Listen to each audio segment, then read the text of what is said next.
मुख्यमंत्री युवा कार्य प्रशिक्षण योजनेतील प्रशिक्षणार्थींना शासकीय सेवेत कायम ठेवावे या प्रमुख मागणीसाठी सांगलीच्या स्टेशन चौकात बेमुदत उपोषण सुरू आहे। आज उपोषणाचा दुसरा दिवस असून या आंदोलनाचे नेतृत्व तुकाराम महाराज करत आहेत।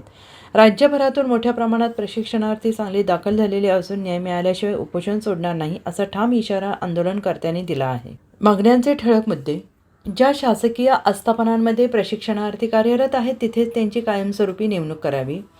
सध्या मिळणारे वेतन यापुढे सुरू ठेवावे। रुजू दिनांकापासून वयोमर्यादेची अट ग्राह्य धरावी। युवकांची गरज असल्यास नियुक्ती कायम ठेवावी। या मागण्यांसाठी महाराष्ट्र राज्य युवा प्रशिक्षणार्थी कृती समितीच्या पुढाकाराने आंदोलन छेडण्यात आलं आहे।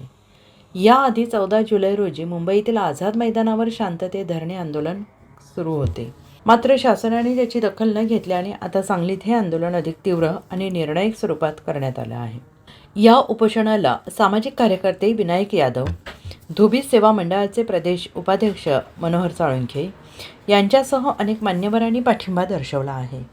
चंद्रपूर येथील कोंडेकर, मिरजेतील अमिया देसाई यांच्यासह राज्याच्या कानाकोपऱ्यातून आलेले प्रशिक्षणार्थी उपोषणात सहभागी झाले आहेत। तुकाराम महाराज स्वतः उपोषण करत असून इतर प्रशिक्षणार्थी त्यांच्यासोबत ठिय्या देत आहेत।